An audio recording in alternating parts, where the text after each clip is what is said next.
because protesting at 8:02, it doesn't Well, matter. I was texting you additional details I hadn't found about this case, 30 minutes before we were supposed to get up. Like, it's a little late, but why not? At that point, I'm not paying attention anymore. If I haven't said it already, it doesn't exist. I'll just take it over to my show. Don't worry. I'm like the prosecution right before the case starts. No, I'm kidding. So, hey, everybody. It's good to see you guys. Thanks for showing up for our third episode on the Oklahoma Girl Scout murders. We're going to go ahead and get started.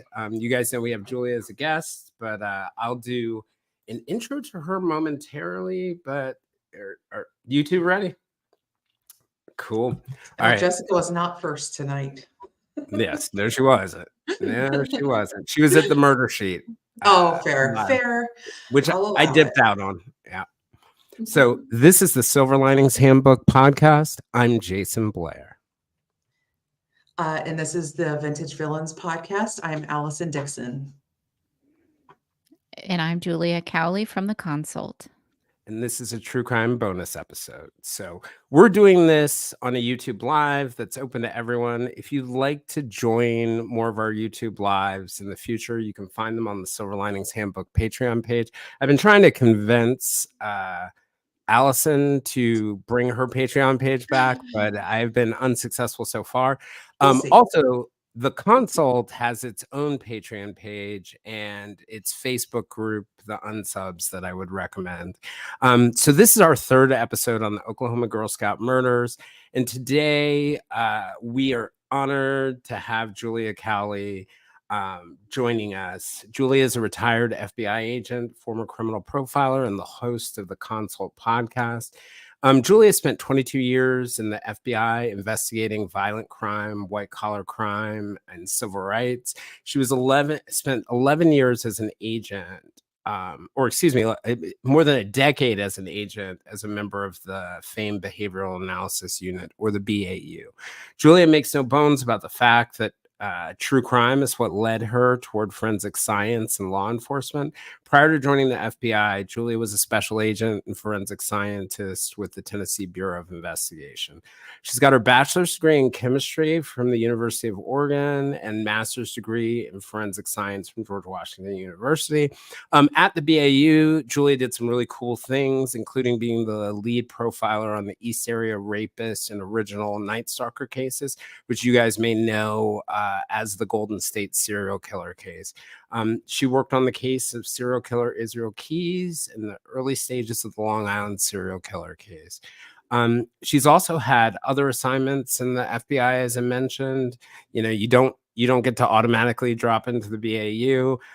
Investigating public corruption, white-collar crime, civil rights in the Boston Division Office of the FBI. And as I mentioned, Julia also has her own podcast, The Consult, on my top list of podcasts that I truly enjoy, in part because The Consult really brings you to cases from a totally different perspective.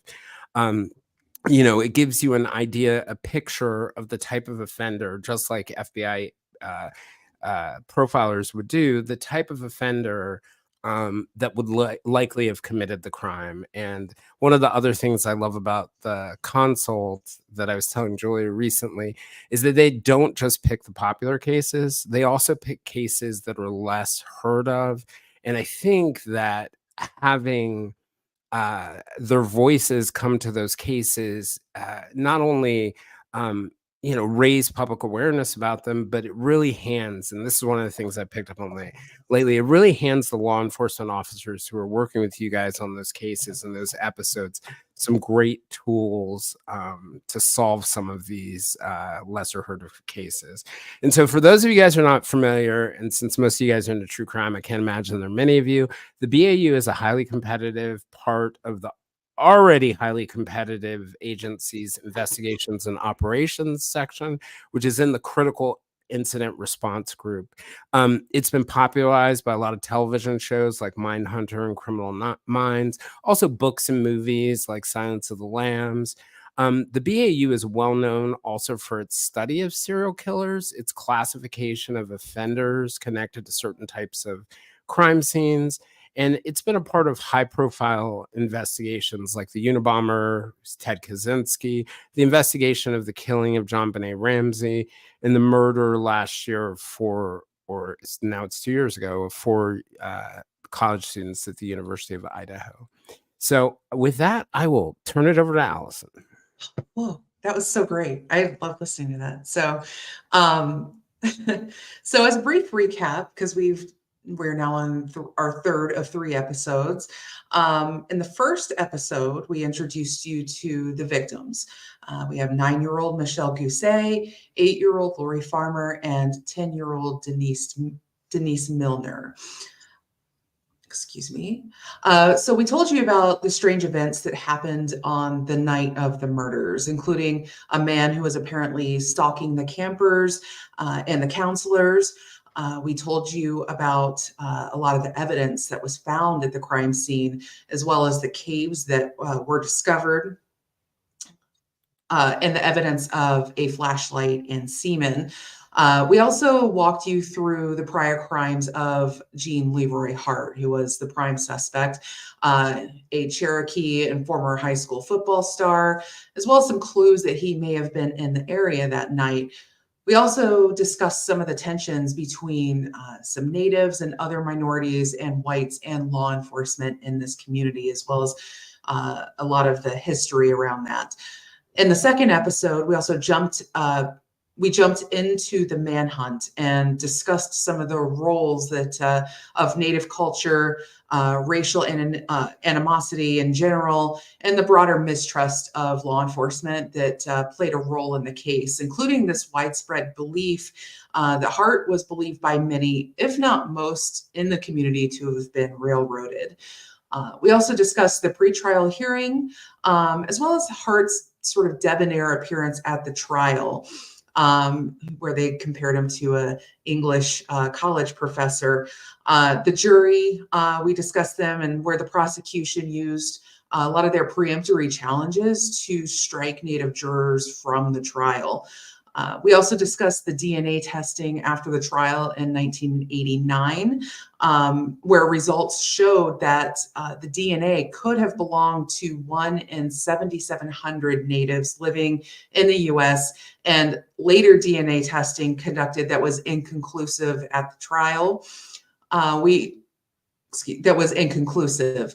We also discussed some post-trial events, including felony perjury trials for 2 of the people who suggested a Kansas convict named Bill Stevens, who the defense suggested was the killer. And I recommend you check out those episodes. That is just the beginning of it.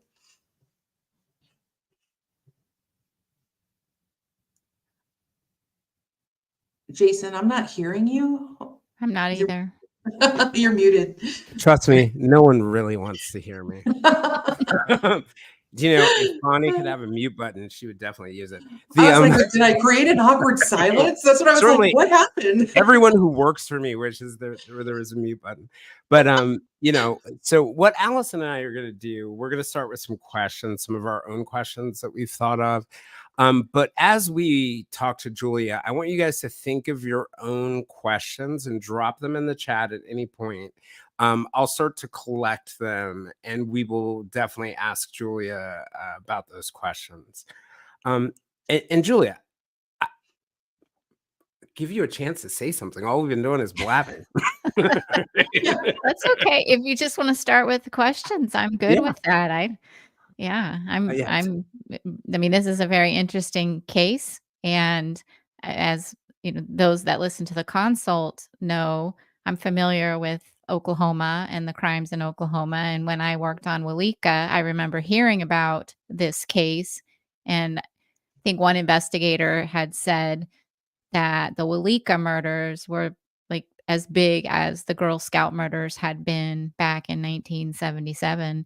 So I'm familiar, and it's Walika's not that far from Locust Grove. No. It's not like right next to each other, but they're sort of close to one another, maybe a couple hours away. So so I've heard about this case, and I did not work on it, but I heard about it when I was working Walika, and I'd heard about it prior to that as well. Yeah, it is truly a fascinating case and an interesting, a lot like the Walika murders. I felt like in learning on the consult about that case, and I've probably asked you like, I don't know, 30 questions about that case. There were just a lot of, in listening to those episodes, which I would recommend anybody go back to listen to. There were a lot of things that I think for me are counterintuitive naturally, that are really the realities of crime. And it was interesting to hear that, which sort of flows into my first question. So, we've got a crime scene where three girls are attacked in a tent in the middle of the night. Um, Clearly, two of them were hit with some kind of blunt or sharp object inside the tent. There was a semen stain on the pillowcase that was in the tent, but then there were semen stains after the girls' bodies were moved 150 yards past the counselor's tent across the street into a tree that were also found on their bodies. And I was just curious, from your perspective, what the crime scene tells you. Um, and my next question is what does the victimology tell you? But what what does the crime scene tell you as somebody looking at the case, Julie? So, looking at this case, what I see initially is what I would call like a blitz attack. They're attacked, they're incapacitated quickly, and very likely sexually assaulted at some point in the tent. Don't know for sure, but that all could have happened in the tent. We just don't know that. We know that there's evidence of a sexual assault or multiple sexual assaults. But then what I see is perhaps an attempt to clean up, which Ah, Yes. you have all the sheets taken, the blood attempts to wipe up the blood that's on the floor of the tent. This isn't a tent that's on the ground. This is, I think, on wood planks of some yep. sort, is what it appeared in the crime scene photos. And to stuff all the evidence into these sleeping bags and take it out, and which I find sort of an absurd thought. You have there's no way you're going to hide. First of all, three girls are not where they're supposed to be, and there is no way you're going to clean up a crime scene like that and dispose of all evidence. But sometimes when I see that, when I see this attempt to clean something up, I think about this person may be evidence conscious. They Mm, may have a criminal history. They may have a little bit of knowledge about evidence and trying to obliterate it of some sort. But ultimately, it's not successful. I mean, yeah, the crime was discovered almost immediately upon a counselor waking up. It yeah, wasn't like it was really that well hidden, but it was an attempt to, yeah. I think, try to clean up the crime scene and hide what was done, to maybe prevent discovery, delay discovery of some sort, To make it or harder to from like a time perspective, make it maybe harder for them to find the girls, figure out what's going on.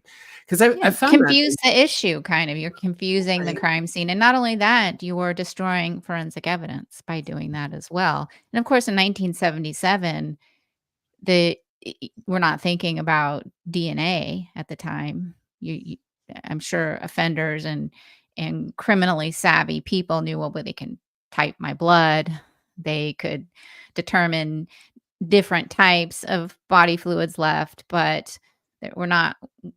There was just not the precision that we can today to match biological evidence to a person with the certainty that we can today. So that's not necessarily a thought, but the Mm, thought is, I'm going to clean this up. I'm going to hide it. I'm going to delay it.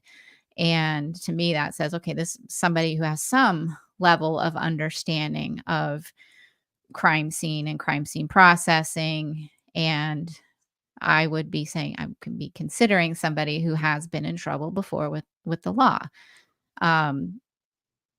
100% can't say that 100%, and I'm always very cautious with profiling. None of it is 100%. It never is, but this would be a consideration. So that's what It's I see when I initially looked at it. Yeah, it seemed to me too like he wanted to have Denise, who was the eldest of the girls, separate. Like the other two girls were in the sleeping bag, and maybe Denise could have walked out on her own volition with him, or he, had her with him, and then the other two girls kind of slung over is the only way I could maybe visualize it. But it just seems like does it seem to you like a guy that didn't have really a plan before he went in there? Was it just a crime of opportunity? Did it look like an opportunistic kind of a thing? I mean, given that it happened the night that the girls arrived at the camp, there wasn't much time to plan, but it was like, I just wonder. I think there was a plan. I do. Yeah. But he may not have known exactly prior that Yeah. what he was going to encounter. I mean, there is some evidence that there was looking in other tents and determining, okay, who's here, who's there. And so he may have picked this one not only because of the distance from the counselors and from the other tents, but possibly because there are only 3 people in there. And that made it a little bit more manageable. But I think there was a plan. And he had a plan to go in there and he executed it, and it was fairly efficient. I mean, I think he incapacitated them fairly quickly, which is what he intended to do.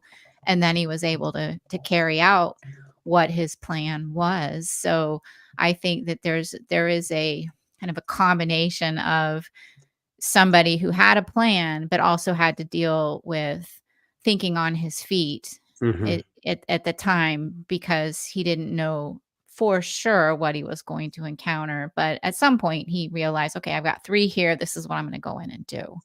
Yeah.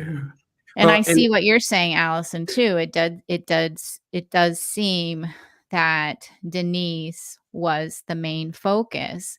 And it's very likely that the other 2 were just, yeah, I don't want to say obstacles, but could have been just, okay, they're here. I have to deal with them. Witness elimination. But not only that, as an opportunist, the offender takes advantage of them as well and sexually assaults them. But I do think his main interest and his main focus and his main, we talk about victim selection, desirability, she was probably the one that fit the criteria the best for him at that time. Right. yeah. And that makes me think of something else. The different events that happen at the night or in the night, like the counselor seeing the dim light in the woods, putting her flashlight on it, and then the light going off and that happening repeatedly, the low guttural scream that was happening behind the girls' camp. And as the counselors walked to it, it stopped. And then there was that girl that was grabbed by her raincoat. That was another example. And I wonder, it made me think, like, one, is this offender just trying to taunt everyone? Because if you truly were trying to sneak around 100% surreptitiously, you probably would have like kept a little bit lower of a profile. So I wonder about that. But also the girl with the raincoat, I wonder about, because while there were 3 girls killed, it makes me wonder, when he tried to grab her earlier, assuming he is the offender, was he really looking for just one target and everything else was an obstacle to that? And whether he was spending that night sort of like scoping out what is the most isolated place, what's the best place to do this, and had some false starts along the way. Does Yeah, that either of I that think sound? that's very possible. I think he had a plan to go in and attack somebody, and took advantage of the best opportunity after looking around. I think you bring up the low guttural sounds that were reported, and that's really interesting because that's counterintuitive to somebody trying to be sneaky, and that would be something I would be thinking, is that something he cannot help? Yeah. Why would he do that if he's really going in, which I believe he was really going in to grab someone, to sexually assault them and murder them, then why would he draw attention to himself like that? So I would start thinking, is that some sort of habit that he Yeah. cannot control? So, like But when we also the other twist to that is that scene where the counselor sees the dim flashlight in the woods. She takes her flashlight and she points it toward it. Then the light goes off. But while she's still looking, when she takes her flashlight away, it goes back on. And then she points her light on it. It goes back on again.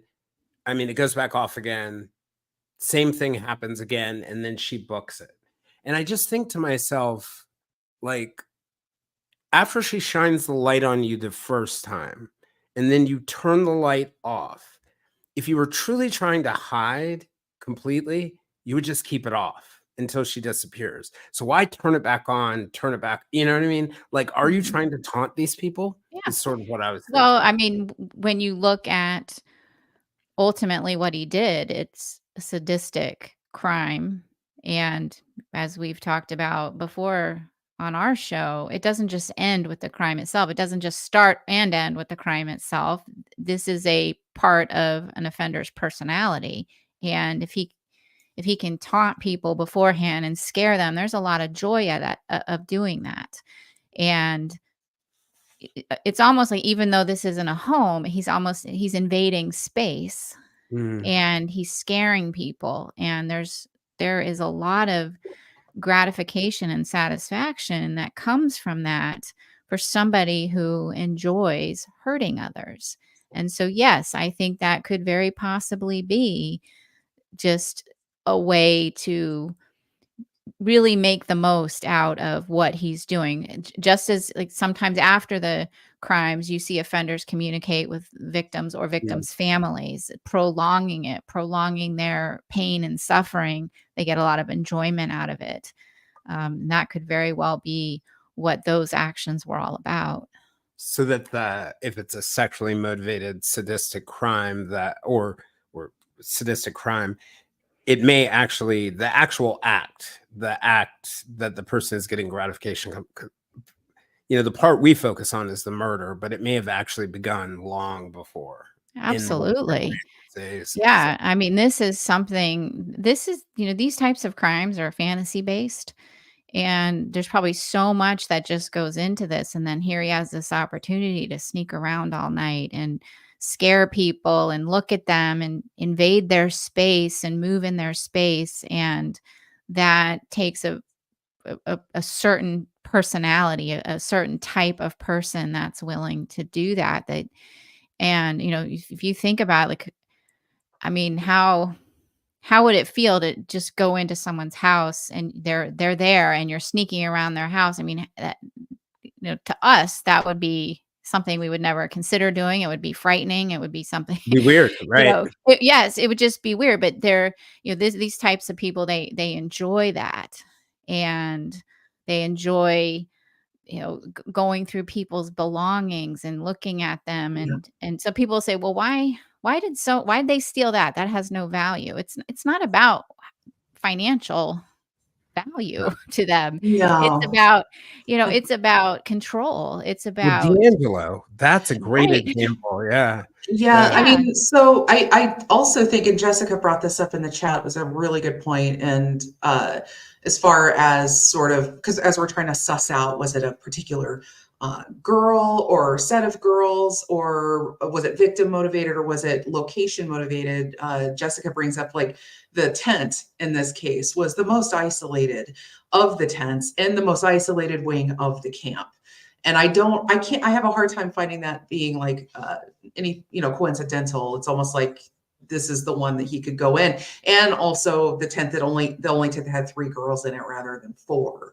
So I do So, wonder, Allison, I slightly disagree. I do not think it was the most isolated unit of the it 10. was very isolated though, I is think it was what, the one closest to the caves and where egress was yeah. not Oh, blocked. again, like, though, that still points to location, location, location. It was like the Uh, place that you would pick, yeah, but it's yeah, not necessarily the most there was isolated. there's definitely some practical considerations of choosing that 10. I think that has to be considered, whether it's only had because it had only 3 people in it, or because it, like, as Jason said, it's closest to where the offender needed to escape to, it's furthest from the counselor. There's could be a number of practical reasons for choosing that. I think when we look at talk about the victimology, there's kind of a collective victimology here. They all sort of fit the same, although you might have a range of ages.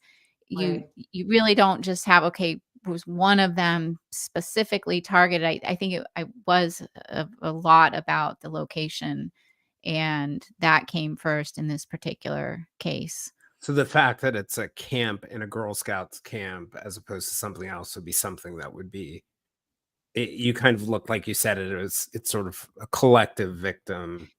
It's in terms of looking at victimology, and when we have serial cases, or we look at certain, you are trying to see, was there something very specific about this victim that was why they were chosen, and looking at all of their victimology, I'm not sure that it's practical to try to just assess each and every one of their lives and why were these 3 victims selected that night, because it would be important to know, well, did any of them have any stalkers?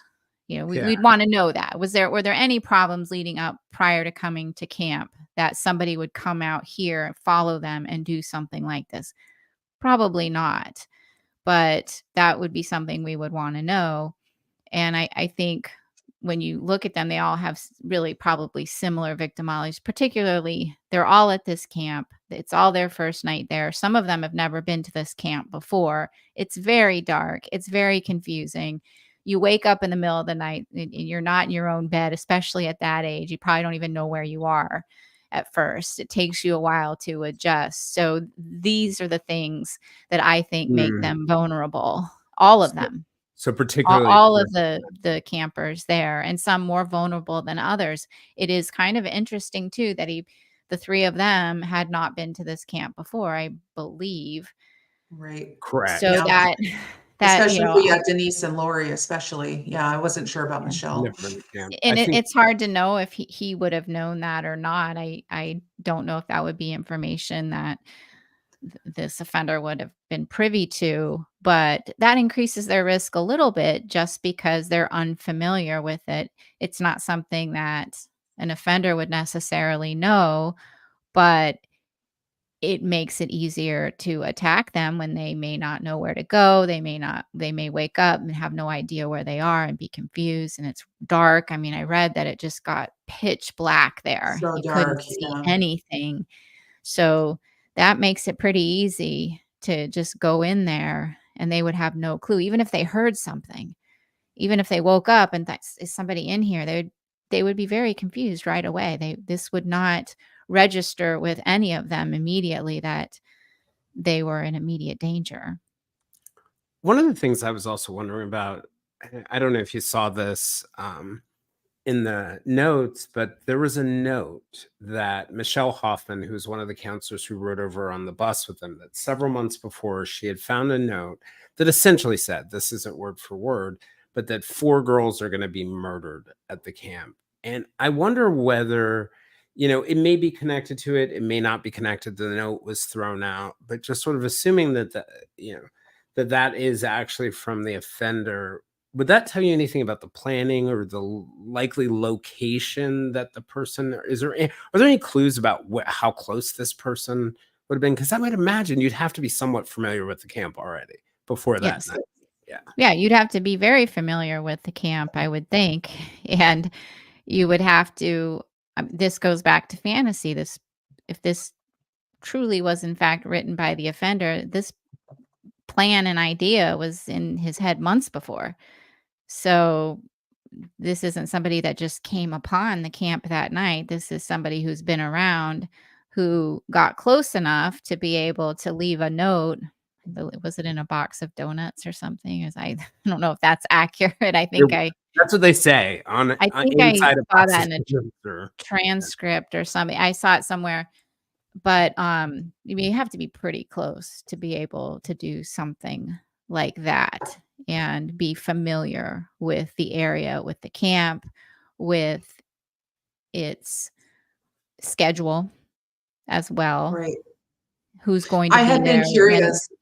That was one of my earlier questions when we were first going over this case was, it was clear somebody had been stalking the area and before the girls arrived. There were counselors there and everything as we were discussing the note. There were some flap cut off one of the tents. There were some other knife marks in the tent fabrics. So they knew somebody was around there, but I don't know if there was any way of knowing that there was a Girl Scout camp imminent, that it was on its way. I don't know if this was a publicly announced thing, so Yeah. that was the No, one no, thing I no. was sure There were of. ads in the newspaper, in the prior Okay. newspaper, the Tulsa World And we Herald. know there were newspapers around. I mean, there were newspapers in the cave. You know, Newspaper Allison, was, another thing I was thinking based on what you're saying about all those prior things happening and what Julia is saying about the sadism to it, mhm. afterwards in the cave, there's that note that says 77 6 7, what was it? 7 Yeah, the with improperly June written date. 17th. Yeah, yeah. Well, Yeah. I say properly, but Well, it was, yeah, and that Jessica's gonna lose in her mind. continental Europe, it is. So Yeah. 1977, 6/17, the killer was here. That Bye-bye, seems, fools. yeah, bye bye fools. Yeah, thank you. That Yeah. seems like more taunting. And because I was thinking about like somebody like the Long Island serial killer, who is believed to have called the victims' families. At this time, you don't have a cell phone to steal or something like that to call them, but there are all these things you can do to uh, taunt people. You can sort of presume they're eventually going to find the caves, and I just wonder, it, Ooh, that's a good post, question. I see where you're going yeah, with this. yeah, That's a great yeah. question. Well, I'm Yeah. just sort of wondering about the post-offense behavior and the taunting, because I think for some of these people, and I'll go back to the Israel Keys interview, the sadism never ends. It never Right. ends. Like once Israel Keys was done with the sadism with his victims, he was applying that same sadism to the poor law enforcement investigators who were trying Right. to come. So I'm just curious whether that tells you anything. Yeah. I mean, it is, like you said, taunting. And what I want to say is that not all serial killers or offenders like this one or Long Island serial killer do that. They're not, there are some high profile cases where we have seen that, where offenders communicate, as I Like said, with victims. ATK. Yeah. Right. Right. Communicate with the public in some way. So that's not unheard of, or communicate with law enforcement and taunt law enforcement. So this would just be another way of doing that. I think, knowing that would, you'd have to know the area to know somebody is going to come across this someday. And the So and the risk associated with it. Like there's a couple things in here that happen that I view as really risky. Like if the assault starts in the tent, that's a great place for the assault to end. And like you said, it may have been an attempt at cover up, but like I would think a lot of offenders committing crimes, like you commit a crime, and the first thing you're thinking about is how do I skedaddle out of here as fast as humanly possible, not how do I move 3 bodies in sleeping bags with evidence 150 yards, or somewhere between 100 and 150 yards. And then I think about something like leaving those notes in the caves or other things like that. All you're doing is like, in my mind, increasing the likelihood that you're going to get caught, which makes me think that you have to have something driving you, something powerful driving you to do this. Like, and I had asked you before, and I know you're going to bat this one down, but I had asked you whether maybe putting them in the sleeping bags and carrying them 150 yards away from the bloody tent could have been undoing, in the sense that sometimes when murders happen and the offender may know or have a relationship or feel bad or guilt or remorse, they might throw a blanket over the body and cover it, or other things like that. Then on the other hand, so many things about this crime seem so brutal and sadistic, but I was curious, any chance of undoing there being involved? oh, I think I mentioned this to you earlier. I don't really like the concept undoing. I know Uh-huh. that's come up recently in Mhm. another case. It's an iffy concept. And I wouldn't necessarily think or jump to the idea that because he's put two girls in their bodies in a sleeping bag and dumped them in the woods, I wouldn't jump to that as undoing. Undoing is a result of like guilt and remorse. And when you see undoing, and I will tell you, I have not personally worked on a case where I saw undoing. I've seen presentations from colleagues that have worked on cases, and they usually involve parents. Mm. And what you see is that care is taken with the victim of some sort. I don't see any care here. So I don't really see this undoing. What I would tend to see, and as I had described earlier, whether you're moving things around or you're covering them with brush or trying to hide them, I see more of a practical consideration versus this psychological thing of undoing. I feel guilt and remorse. I'm trying to erase what I've done because I just don't see that element of caring, which is sometimes how undoing will present itself. Like I said, that is a Leaving very them iffy tied kind of up. concept to me. And it's not impossible for an offender who does these horrible things to maybe feel bad about themselves Mhm. for doing this. I do, like, for example, I think there are offenders that don't want to telegraph what they've done. They're just very different and maybe don't want to highlight what they've done the way other offenders who seem to relish in the notoriety and the taunting. But that's not what I see here. I don't see undoing. I see some practical considerations of just trying to hide things and move Mhm. things around and confuse the issue and delay discovery and Yeah. Maybe obliterate even create more, evidence. also Mm, get the added bonus of maybe creating a little bit more panic, right, among the people. But one of the Yeah. things that I found weird about the moving them and dropping the bodies is how much he left. He left the flashlight. He took the murder weapon probably.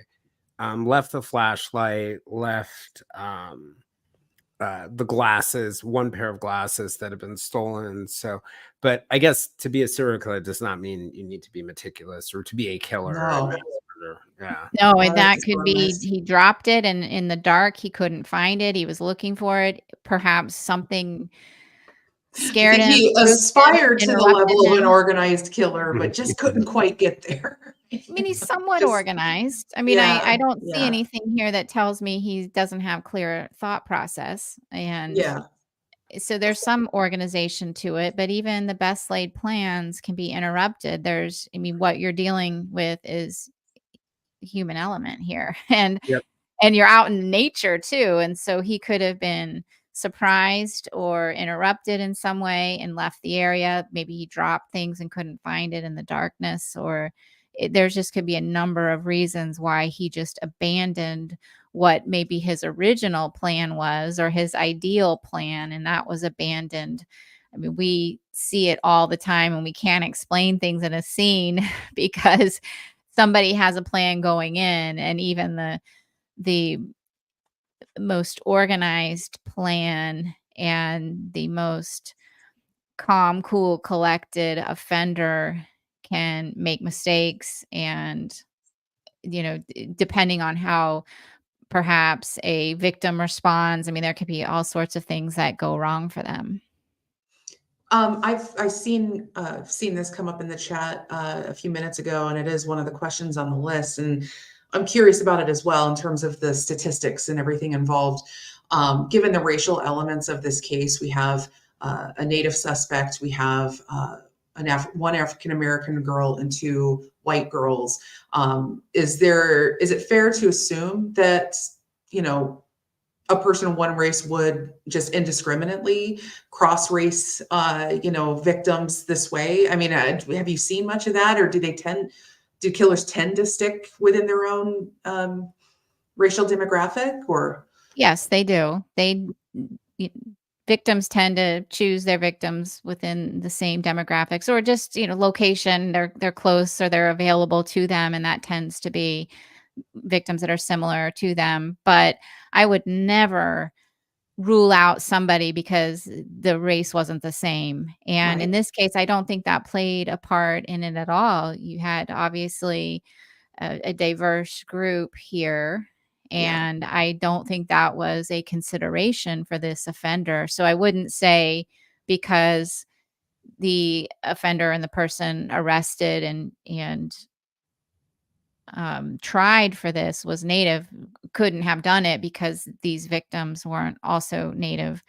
I right. would not make that assumption at all. But yeah, statistically, if you have a victim of one race, they're usually killed by somebody of the same race statistically. But again, I would never rule that out. I mean, in all of our reports, we always say the offender is most likely a white male, but you can't say that with certainty. Even in, there's a famous case, I think it was out of Baton Rouge, Louisiana, and this was before my time, but it was a white victim, white neighborhood, and the profile was a white male, and the killer turned out to be a black male. And the reason why is because this was a white neighborhood, and a black man would have stood out. But in this case, that just wasn't the case. And so, you can't just always make those assumptions. We do our best. It's based on probabilities. But I would not rule out anybody based on their race. One of the things I was wondering about that, oh, you're fine. You're always fine. One of the things I was wondering about, Larry Day, who was an inmate who escaped with Gene Leroy Hart, testified at the pretrial hearing and at the trial. Hart's previous crimes that he was at least arrested for involved breaking into a female police officer's apartment. It was a first-degree burglary, and then 3 other families. So it was done at night. It was while the dwelling was occupied. And then he was accused of, not convicted for all of this, but kidnapping of sexual assault of 2 19-year-old women. None of that involves crimes against children, but Larry Day, who was Larry Dry. Right, thank you.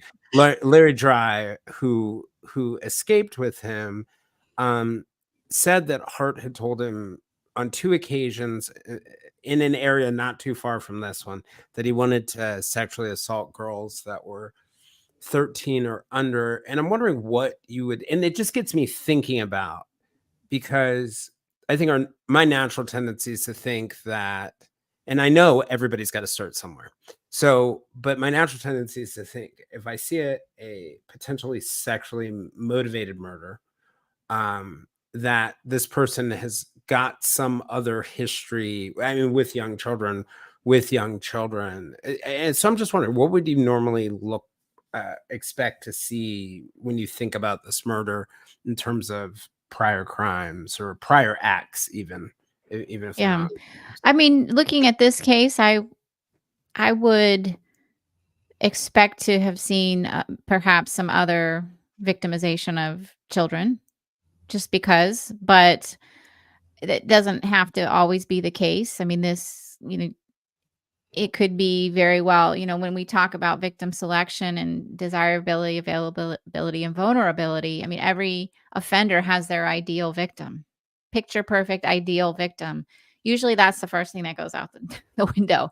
The offenders, they're hunting. They're looking for their ideal victim. So, they're not always going to find that ideal victim. So then, what's available to me, and then who's the most vulnerable.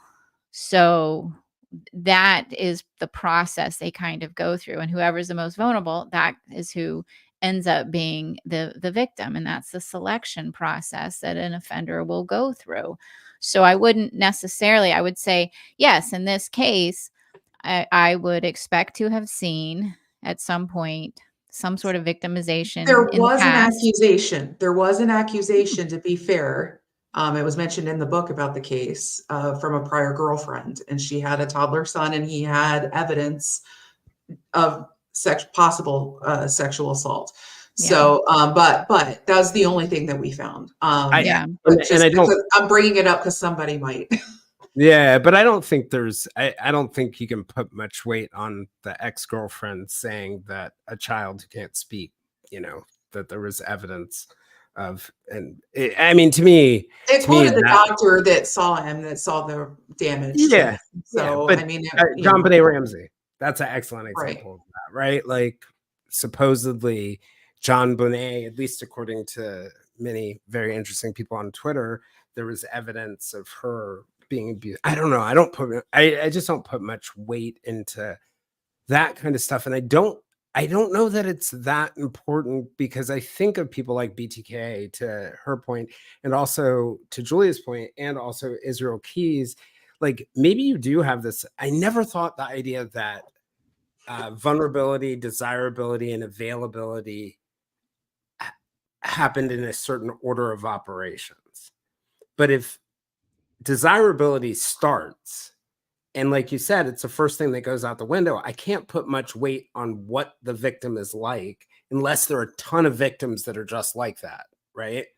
You know, And so then desirability is different for everybody, and some may have a very specific type of victim, and there are other people that have a very wide range of who they will victimize. And Yeah, just if they're because vulnerable, you know? yes, it could be that, it could be a wide age range, it could be different. It doesn't, just because they've offended against females doesn't mean they're not going to offend against male. You see that, it could just be their range of what's desirable is just much bigger than others as well. So, but if we're going back to probabilities, in a case like this, you would think that there was past victimization of children, possibly past victimization and escalation of sexual or violence and of sexual violence against victims, whether they're underage or of age.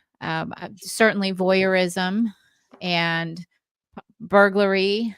I mean, that's where it all starts. And especially in somebody like this, who we've already seen is going into occupied dwellings, whether it's a tent where it's temporary or not, this is where it starts. This is what you're going to see early on. This is so I always tell, if you have somebody, and I can't stress this enough, if you have somebody who is going into a dwelling that they know is occupied, and that you have a problem. Mhm. So that is a problem. That is a person that needs to be, remembered and monitored, because in future crimes, that's when you see the escalation to actual hands-on offenses of people. Now, when you have these burglars that go in during the day and they're trying to avoid people, and they go to the houses where there's not a car in the driveway, and those are the ones that are in that for financial motive. But when somebody is going in at after hours, when people are expected to be home, and they know that they're home, they see cars in the driveway, then you have to consider that there is another motive there, and that motive is very dangerous. And that's who we're dealing with here. Even though these are temporary dwellings, they're still dwellings that have people in them. And by Allison, this you want to?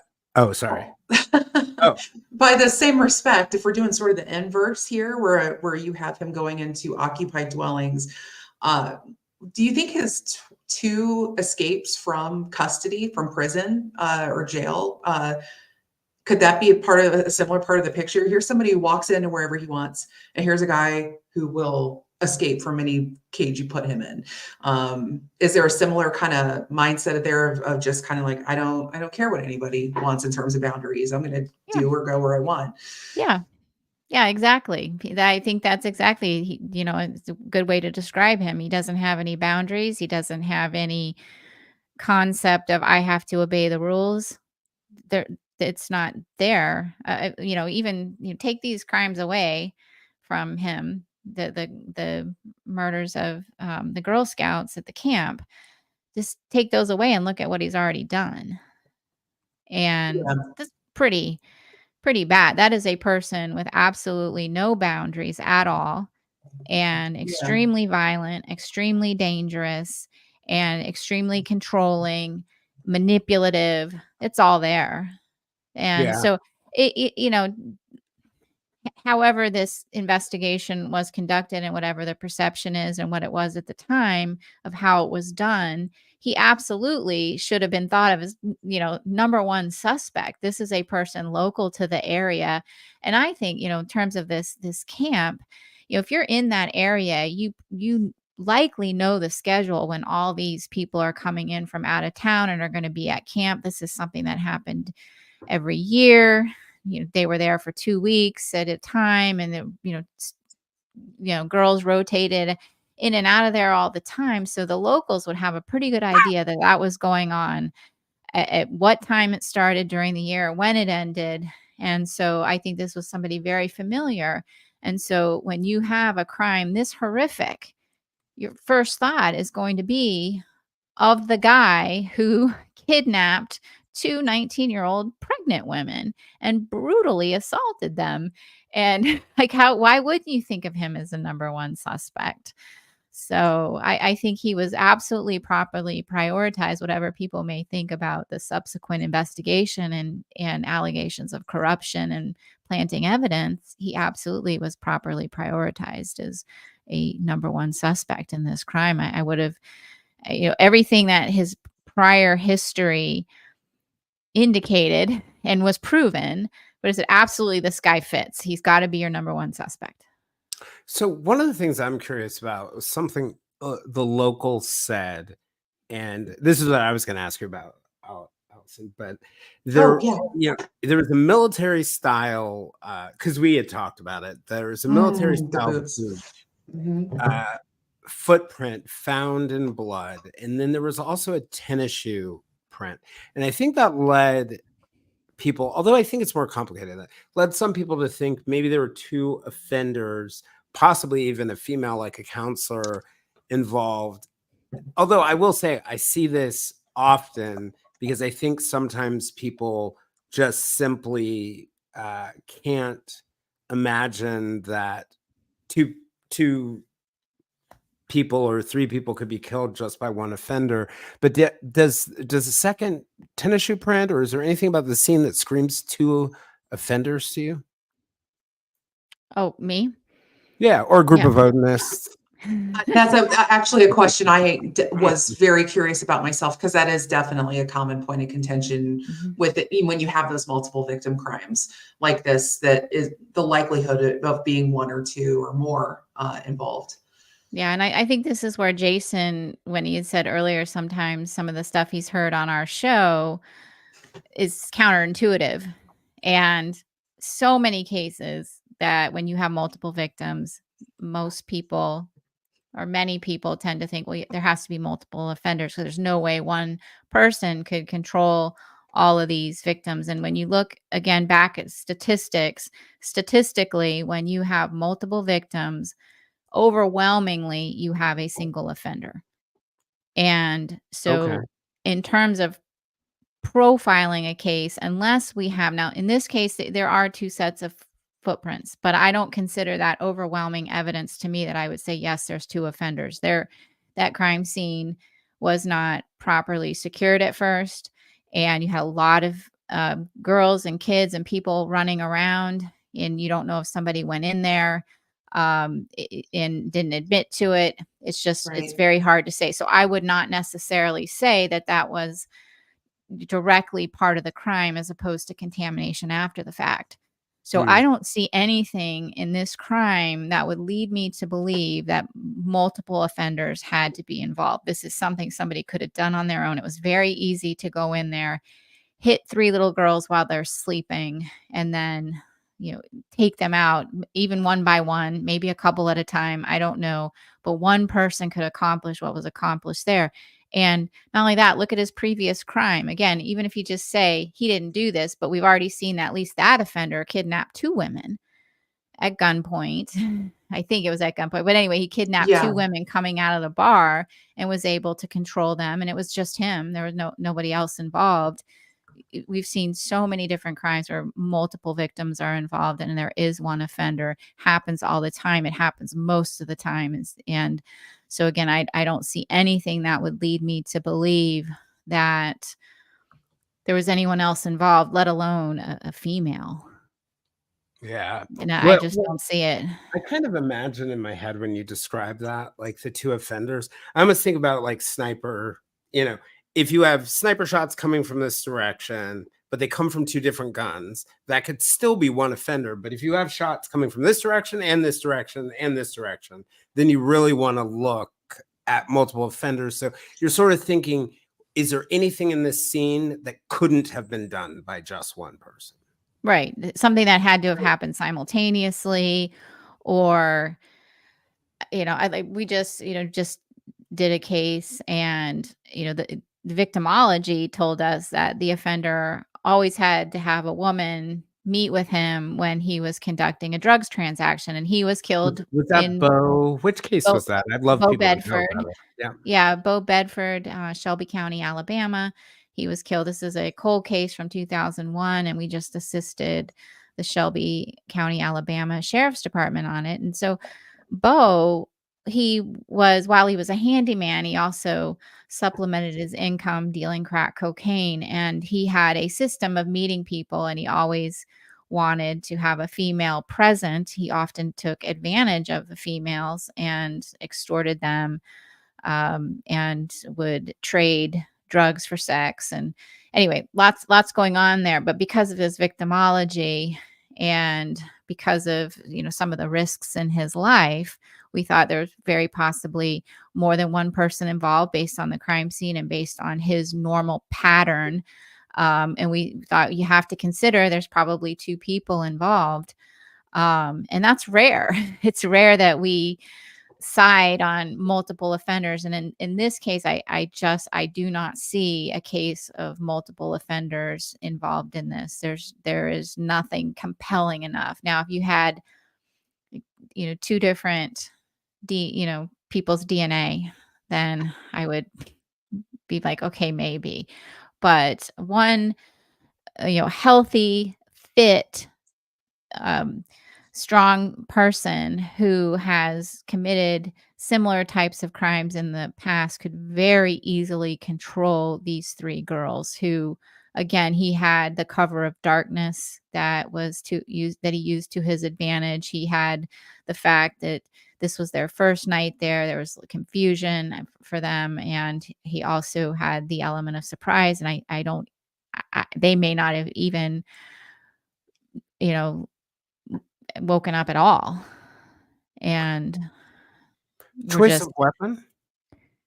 Axe in the middle of the night? Because at first I thought to myself, a gun would be a great way to control 3 people. I But now, then so a gun, what you'd have made to you think talk. an axe? Is there some evidence? I There didn't see was that some in the reference to an axe, but it was kind of flimsy. I think it was Yeah. like a hatchet type Yeah, axe. so and I think we don't have the medical examiner's report, but in the testimony, they talk about the possibility of an axe, but nothing definitive, like a small hatchet.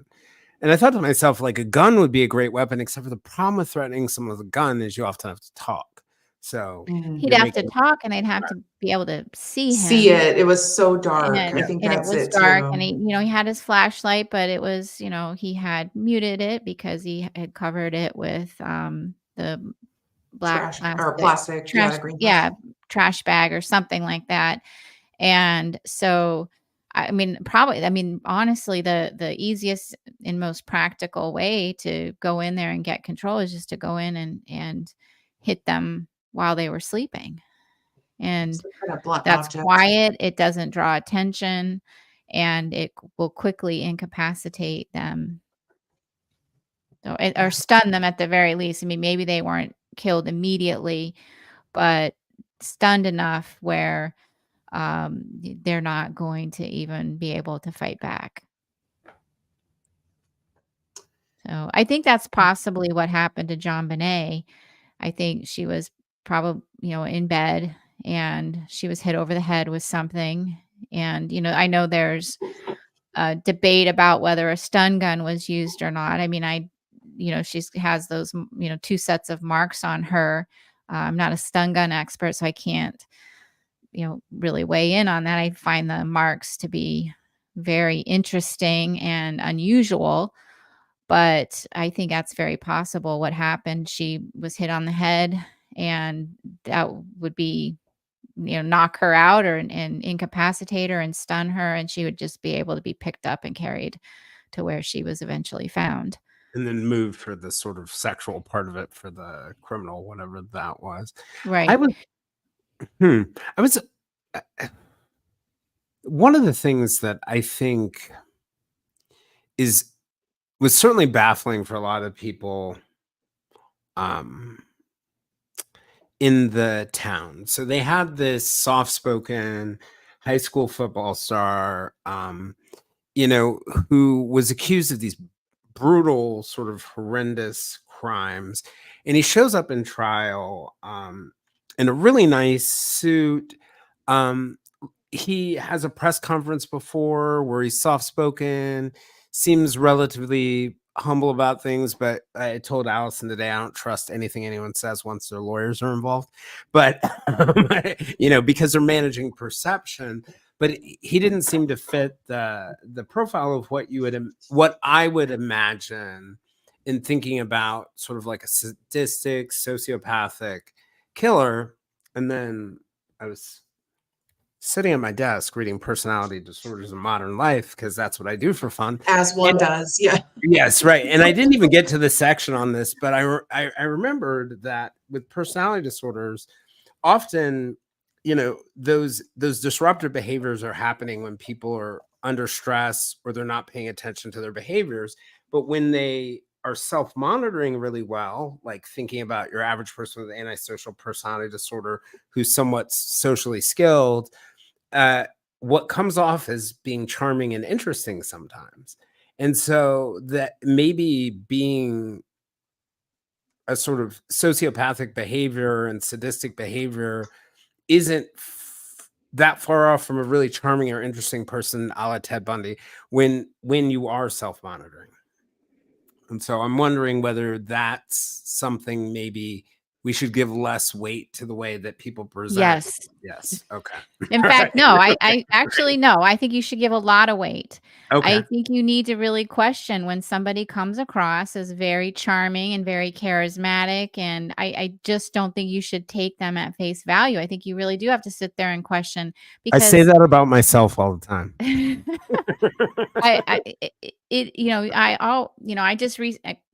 Without giving anything away, I recently talked with somebody, and they're accused and convicted of a horrible crime, and talking with them, they are very nice to talk to. And I thought to myself, do not get fooled. You can like people who do horrible things. They can come across as very nice. That's how they get away with a lot of things. That's how they can fool and manipulate and take advantage and gain access to people through their personality. And I'm not an expert in psychopathy. I can't diagnose people, but psychopathy and narcissism, I mean, characteristics of that are, charming and charismatic. And a lot of times you see that in the business world. So, Yeah. they can take advantage. They can get people close and you like them. And, and then they can turn on you as well, obviously. So yeah, you have to be cautious when somebody, wow, they seem like they're a really nice person. You really just have to always be asking yourself, am I being fooled? I've interviewed enough people to know that somebody can do something really bad. They can take advantage of people, but you can actually sit and have a pretty good conversation with them and come out of there and think, yeah, no wonder they committed all those crimes. They're pretty, I like them. I've been in that really, you have situation too. Yeah, yes, it's No. a mind bender. always for sure. question that when somebody is too smooth, when somebody is too, when you come out of this, and then I know this is just a terrible way to live. And I think I've told this story before, and Jason probably has heard this, but I used to work very closely with the Boston police. And one of the detectives I worked with said I was the happiest cynical person he'd ever met. I just go around, but I'm like super cynical. Like, that person was just too nice. I don't know about that, I don't know about that. And Well, I don't go through life questioning everybody that's nice to me. I- But I when I'm really in a think of something- situation yeah. where they're Yeah. accused of something and they come across really nice, I think you have to take that into consideration. Is this how they committed their crime? And this is how they're fooling people because they're so charismatic. They come across so well. And we just can't let people like that fool us. You just made me realize something. My absolute, so I've been since 2007, part of my job has been working with clients in mental health settings. And my absolute favorite clients were either had already been diagnosed or were later diagnosed with either antisocial personality disorder, histrionic personality disorder, or borderline personality disorder. Vast majority of them were messes. Vast majority of did bad things, but they were absolutely the most enjoyable people to talk to. 100% most enjoyable. And you had to like remind yourself when you were talking with them, like, don't fall for it like everyone else does. Don't fall for it. So that really resonated with me. Sorry, Allison. One thing that really stuck out with me too, in terms of the way Gene presented himself, he comes off as very socially aware, very articulate, very intelligent guy. Has a way of sort of when he talks about he's not a hero, and he says these things. And another thing that he does though is he admits to part of a crime that he's accused of. He'll say something like, "Oh, I only raped one of the girls, not both of them, and I didn't kidnap them." Or with the home invasion, I think he tried to minimize that a little bit. Do you think there's like something in the psychology there of like, if he is a guilty person, but he's only going to admit to part of it? Like, does that indicate anything about this person's, I don't know, mind in It some indicates he way? has a really smart defense attorney. Yeah, I just, Well, I found that really interesting. Like, I'm only going to admit to part of this, but not the whole thing. well, I think most killers, I mean, like that, or this particular Mhm, one in this case, they're never going to tell you everything. right. And we like to think, even the best interviewers and the best profilers, and oh, I can get this information out of this person. And no, you never will. And they're just never going to tell you every single thing. And they're always going to hold something back, that they keep for themselves. And then also too, you know, somebody who's extremely good around people and manipulating people, if they take accountability, or they admit to some part of it, and like, oh, okay, well, they admitted to that, why won't they admit to that? Then you believe them. He's like, well, they're admitting to something, so they become more believable. Well, they know that, and you So may have Julia, evidence. Yes. you're gonna laugh. My mom said when I was a kid, she was like, "You would never deny, like your brother would deny taking the snacks from the cabinet. You would never deny it. You admit to like 1/10 of it to try and convince us that you had admitted to everything, and then we would find out all this other things." So I'm like, "Yeah, it's a great strategy." It is a great strategy, and people have a hard, why did he admit to this, but he won't admit to that, and we question that. It's just, well, they could be playing a game. It could be, well, they'll have to believe me if I admit to part of it, and because we do. If somebody tells us partial truths, then we tend to believe the other stuff that they're saying, but that could just be some, game they're playing with us and getting some enjoyment. But like, I fooled them on that one. But what I've come to realize, and my colleague, Bob, has really reiterated this to me over the years, and he's on our show, and he was a mentor to me at the BAU. And he's like, so many times, like, these killers that we talk to, and they, you interview them and they tell you things, they really have so very little insight into their own behavior, and they Mm. rarely tell you the entire truth. And they just play games. And so, learning their histories and things, some the external factors that shape them are really interesting, but really trying to gain an understanding of them by talking to them is somewhat fruitless. That's what, Bob always says. And I tend to kind of agree with that. You I, really I just never know I worked with with that them. investigator in New York, or not worked with, but I covered things, and he was like on the midnight shift. Like, so in New York, you really can't get near a crime scene unless it's like at 3 a.m. But you get to know the guys like in the different areas who work. And this guy said, if you want to know why somebody committed a crime, the person who committed it is the last person you should ask. That's right. Yeah. Yeah. And I And they see may one of not have your the insight. Yeah. one of the comments down here. Yes. Sometimes they are embarrassed. They'll admit to something they did, but not another part of it, because it's almost, they know that it's too horrible to admit to, and they're not Right. going to admit to it, even in whether it's embarrassment, or they just know. I mean, that's even too bad for, a serial killer to do. So they're not going to admit it. And then also, again, these are their deepest, darkest fantasies. And another one of my colleagues used to say, imagine trying to share your deepest, darkest fantasies with people. You're not going to do it. You're not going to be comfortable with that. Well, they're not either. And that Yeah. always resonated with me. That was said to me pretty early on. It's kind of like, yeah, you're right.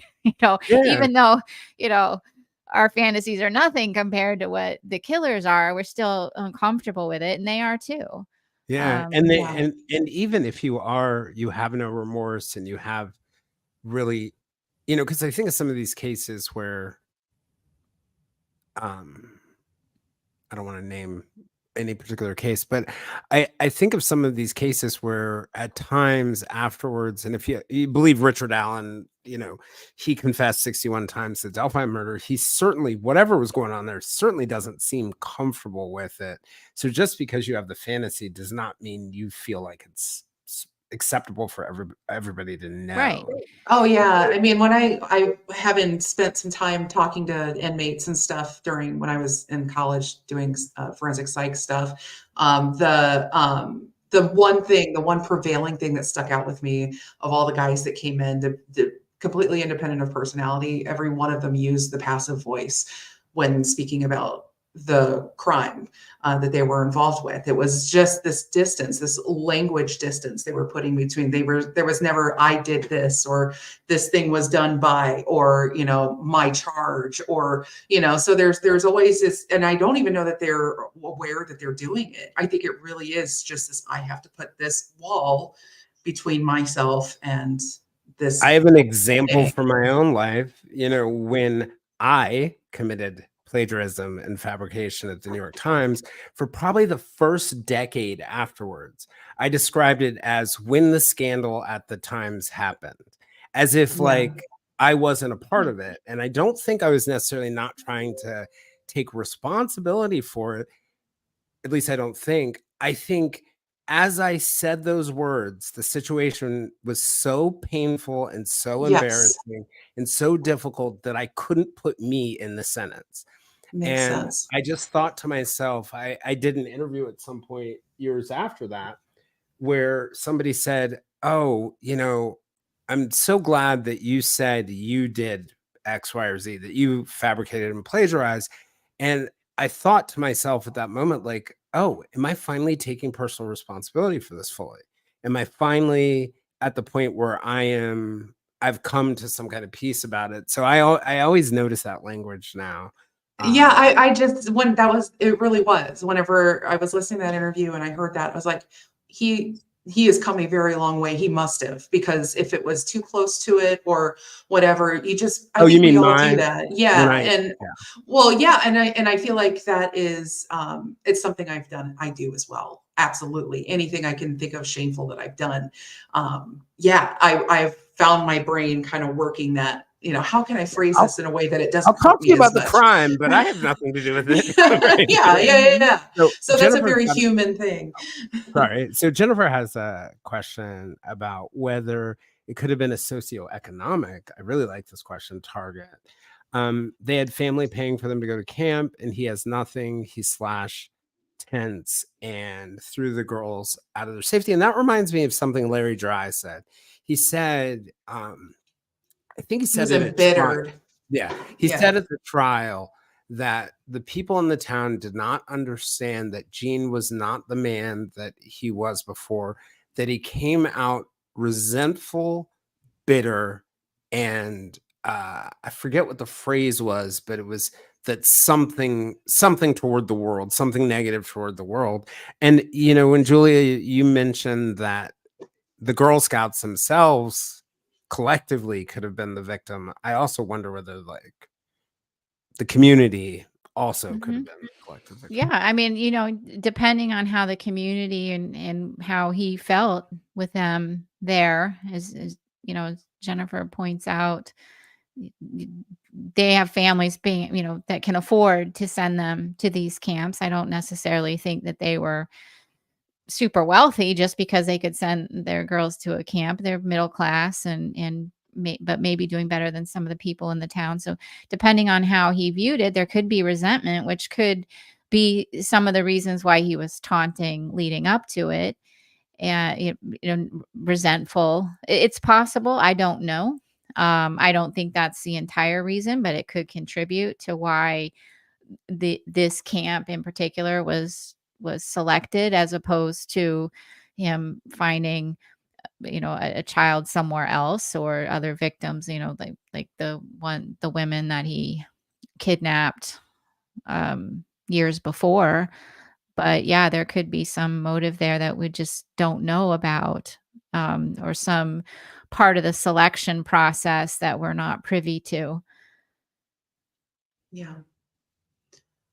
Jessica has a quick correction for us, just a clarification that the supposed assault on the 2-year-old it wasn't an ex-girlfriend, but a friend of the family, and it was a 2-year-old boy who is a distant relative. So I'm not sure it changes the equation all that much, but let's just get that right for the record. So do you guys have any other questions that I missed? Feel free to re-ask them. I'm going to scroll through. Allison, did you see anything I missed? I was scrolling through myself here, just a second. Just want to make sure. So many good questions, by the way, from everybody. Oh, there was an interesting one, and we might have already covered this, but it was flagged before we started for me to ask. That Lori Farmer, the youngest of the girls, she was negative for semen. And do you think that there's anything that we could tell after everything we've discussed based on that would be significant to you? If there was no semen found, I don't think there was evidence of sexual assault either, if I remember the research correctly. Yeah, and I think it's possible that they weren't all sexually assaulted, but just because there's not any semen present doesn't mean she wasn't sexually victimized in some way, and there wasn't a sexual component to what happened to her. So I Like a wouldn't foreign necessarily. object or Yeah, anything. who knows? I mean, even just the entering of the tent Right. is sexually Yeah. motivated, in Right. my opinion. Yeah. Lou Schlesinger, who is a criminologist who was somebody who taught us at BAU, and he's written lots of books on serial offenders, and he was really instrumental, or his work, some of his research that he'd done was very instrumental in kind of forming my ideas about sexual burglary. And I became kind of like this advocate of, if you have a burglar, you have a problem. And Right. and I really do. I mean, I laugh about it, but it's just I take it so seriously. When I teach about serial sexual assault and going back and looking at the history of people, when you're looking for a rapist and you're not necessarily looking for sexual assault, you're looking for burglaries and cases where things that don't make sense happened, and they might not be obviously sexual, but they have some sort of potentially symbolic meaning, and why they might not make sense to us, they make sense to the offender, and that's what you're looking for. So you don't always see evidence of sexual assault. There were so many cases involving Joe D'Angelo when he was known as the Visalia ransacker. I mean, he burglarized over 100 homes, and many of them nobody would have recognized as being sexual in nature. But then when you go back and look at these cases as, not just as isolated, but as an escalation, you see it. Oh yeah, this was sexual. He did this, he did that. And you can see it then. So just because you don't see the sexual assault doesn't mean there wasn't some sort of offense committed against her in that manner, and that that wasn't the underlying motivation. Okay, great.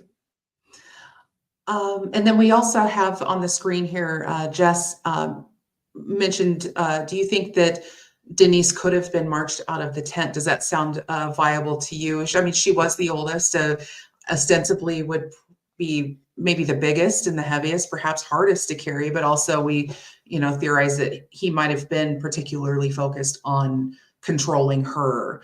Yeah. Yeah, I think it's possible because I don't think she was necessarily marched out of the tent without maybe some injury to her already. I think he probably had to do something to stun her and keep her quiet.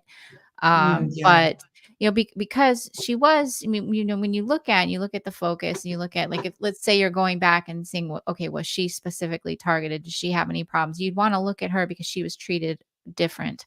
And it is possible that the other victims, Lori and Michelle, were put in the sleeping bags to be carried out. And I do think there's possible evidence of additional sexual assault against Denise in the woods, Right. as well. So yeah, I do think possibly she could have been walked out or marched out. But he's pretty. He's a football player. He's physically fit. I know she was a little bit older and bigger than the other two. I think it's also he's perfectly capable and physically capable of carrying her as well. Yeah. Yeah. So we've got one down here. From Miss Ann, is it possible that the offender was trying to lure a counselor into the woods by turning the light on and off? She ran, but someone else might have. He would have successfully gotten me, Missy Ann, because I would have walked right toward that light. Not me. No. Julie would be like, "Bye, Jason." No. No, it just You're on reminded your me own. why I don't go camping. That's pretty much, this whole case will keep me out of a campground for a My very long curiosity time. will be the end of me. Yeah, I do think that is possible. I mean, Jason's theory about maybe just taunting her and scaring her, that's a possibility. But yeah, drawing her out to him is kind of smart. Actually, it's lower risk. But what he also ran the risk of is she went back and told somebody, and they all come out and look for him, and so that would be pretty risky. But there is the other witness who said that she was grabbed by a raincoat. So it is possible he was just trying to grab someone who was out and about, and when that didn't work out, he went into the tent to get his victims. One of the things in thinking about that, this offender is either showing a lot of confidence, like narcissistic confidence, or like psychosis. And I can't really think he's figure out which confident. one. Yeah, I Because think he's confident. And what leans Yeah. me And determined. against that. Yep. Yeah. Yep. Very determined. He's So, determined. He was determined to do something, and maybe he tried, as Missy Ann suggests, different ways. And but he's confident and I think he's comfortable and confident in that area. I think this is somebody who was very familiar with the area. This is what I would say without knowing who was ultimately arrested anyway. I mean, you just don't go into the camp in the woods and lurk about in the dark like that for that length of time without being very comfortable in the area and knowing who's out there and what's out there and what to expect. I mean, anybody who's not familiar with being out in the woods and you're out there for the first time and it's strange, it's just not an area you're going to be comfortable with committing a crime like that. You have to be pretty comfortable in the area. yeah. And it's funny too, and I think Rosie makes a really good point in the chat about, like, sometimes people overthink aspects of crimes. And I was on with Julie Murray, I had as a guest, and we were talking about the many strange things her sister Maura did on the day that she disappeared. And I was kind of thinking to myself, like, okay, I didn't go the most direct way to work today. I had to turn around and come back because I forgot to take a medicine that I had.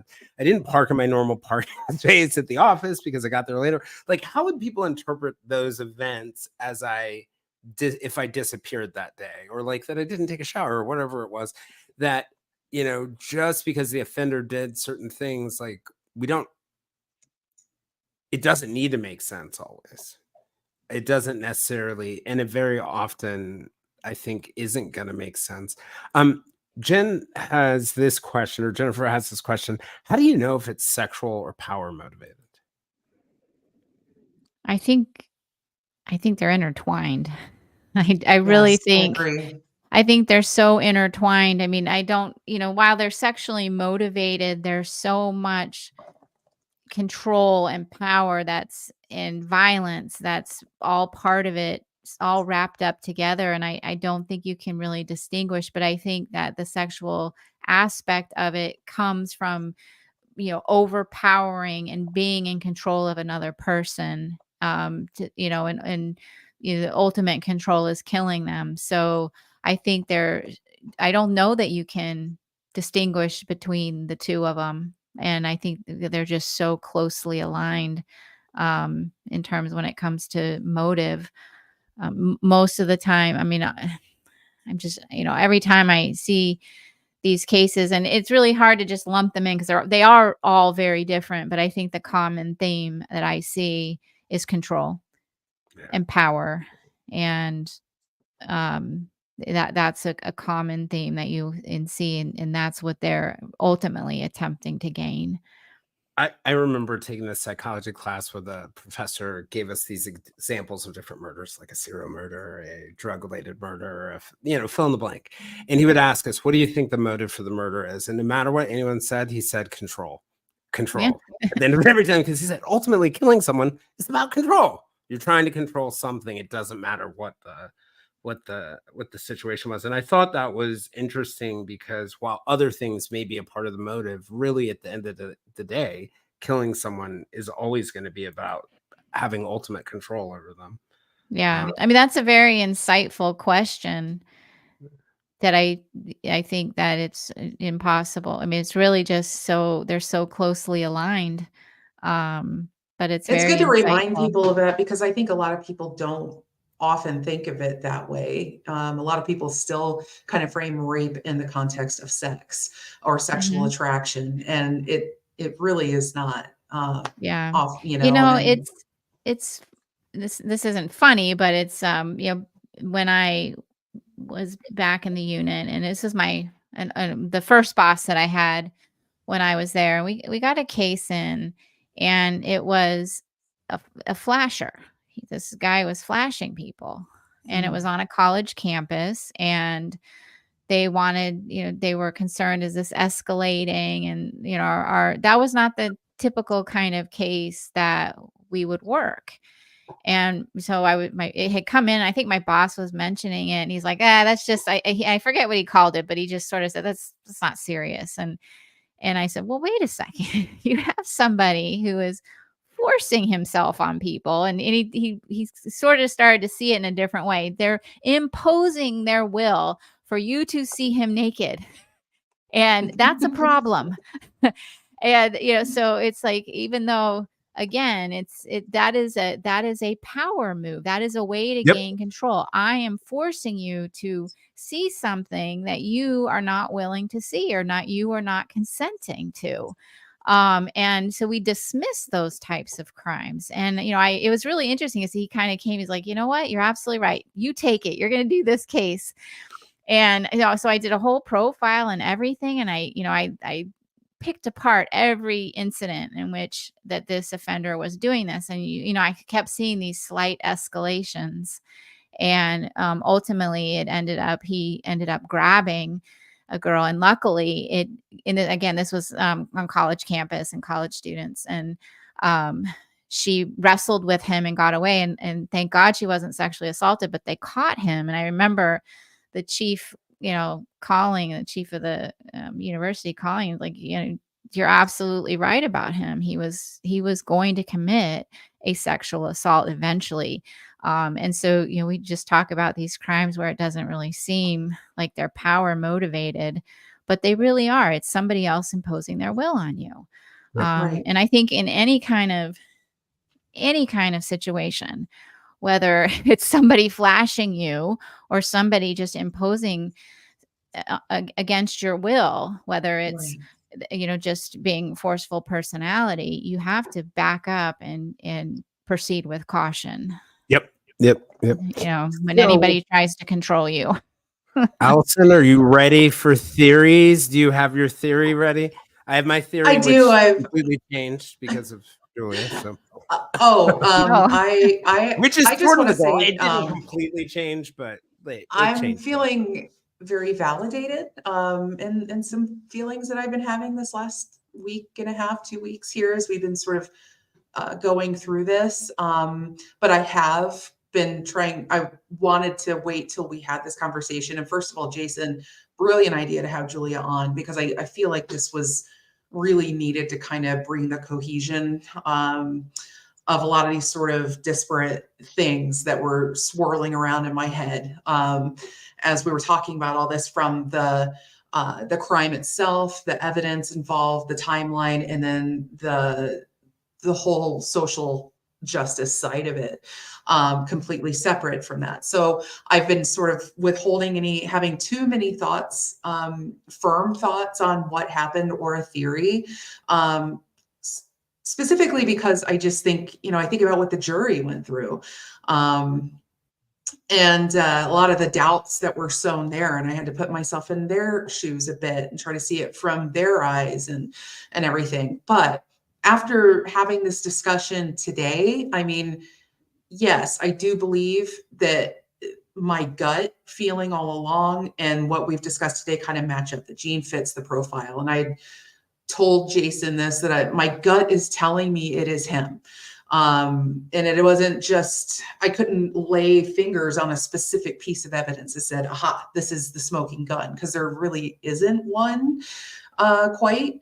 But when we look at the facts here, the details, in my opinion, we have a very socially aware, articulate, intelligent, physically strong individual here. He has a history of violence against vulnerable people, young pregnant women, ostensibly, possibly kids, at least a desire possibly to attack children. Constantly minimizes his worst behaviors, which we established all of us do that, but it just was a pattern that stuck out to me. Not me anymore, Allison. I paint my worst behaviors on billboards. So same. I try to. I'm an author. I just put it in a book somewhere. But he just seems comfortable in an environment where he has to interact with presenting himself, like wearing the 3-piece suits and doing the press conference and kind of playing to the public and feeding into this folk hero image that was surrounding him. And then we have the taunting elements here. We have the note that the counselor received. We have the cave sign. To me, things like this, when it says "bye bye fools," the killer was here, you are sending a message that you are thumbing your nose at the man in the biggest way possible, as well as that being the culture of the local community, which we discussed in the previous episode, right? But it points to a man who walks into occupied dwellings, who escapes prison. It points to a man who has been so embittered by society, or how he perceives that he has been treated by society, according to his friend Larry Dry. I would say a lot of this just kind of culminates in somebody who would be driven to commit an act of absolute defilement in order to horrify a society that he believes is his enemy, that has deprived him of his life and liberty. And what better way to do this than to brutally murder and rape 3 little girls and leave them piled up at the base of a tree, tossed away like yesterday's garbage. However, because after saying all that, there is a big however, in a lot of cases, we hear people say, I think they did it, but I can see why they were found not guilty. And you hear that in O.J. Simpson, you hear that in Casey Anthony. There are many famous acquittals out there that people say this about. And I usually tend to think that's a sign that somebody wasn't paying as much attention to some of the details of the case. But in this case, it actually applies in my opinion. Because like I said in episode 2, while the circumstantial evidence here of, the flashlight and there were the pictures at the cave, there were a lot of things, a lot of objects that, look pretty solid from afar, but up close, it's a big old mess. It is the Monet effect. And, I can see how the defense could effectively poke holes in the prosecution's case. And then you add in the community aspect of this that has a history of harboring fugitives going all the way back to Pretty Boy Floyd. And these stories and these close-knit people that all know the history of this town and the law enforcement. I can just see why he was acquitted. But do I think that he did it? Yeah. And that's probably without even factoring in the DNA problem. Always going to keep an open mind, but I do think ultimately they got their man. Allison, I always say I firmly believe this with 100% of my heart until you provide me some other evidence that says I'm wrong. Always open to new evidence.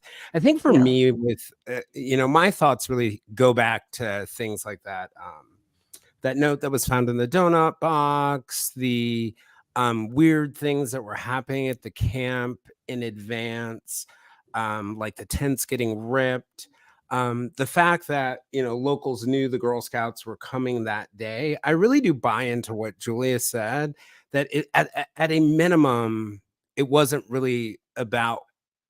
probably wasn't about these 3 girls, but the girls collectively or the community collectively, and certainly the behaviors before and the behaviors after, and the night before the murder. To me, my I sort of feel like it was a probably mix of attempting to taunt people, because I see a lot of unnecessary things, behaviors that are happening that night that go beyond just trying to find a victim. But I think it was a mix of trying to find a victim or victims and taunting people. You see a lot of sadistic things, from the note that was left to the note that was found in the cave. And some of the sadism can continue far beyond that, the fear in the community and other things like that. And there were lots of events that happened, including trying to grab the girl with the raincoat, the counselor that kept on getting flashed with the light, other things along the low guttural sound. And you might write those things off to the imagination of the kids. But one thing that weighs on me is that a lot of those things were reported that night. They're reported to a counselor, they're reported to somebody else. And part of the reason why I know people make a lot out of the intra-racial aspect of crimes, I just get the feeling it didn't matter to the suspect, or it may have mattered to whoever the suspect was, but it wasn't the most important thing. So that's why it really clicked for me, Julia, when you said desirability comes first, then goes out the window. Because vulnerability on the other end, availability and vulnerability matter more. So when I think of somebody stalking the camp at night, and that there is one Black girl in the entire camp, I have a hard time imagining, just based on everything we saw, that that was his target, that it was a more collective target. And then I think the other thing for me that really sort of stands out in that early, I think that early stage of things is, or at least of the case, I get why they would hone in on him immediately, right? You've got the detectives even said it in their interviews when Hart broke into the female police officer's house. He goes to the door. She says, "Stop and leave." He doesn't leave. He freezes. And it's not until she brings out her gun, clicks the hammer, that he leaves.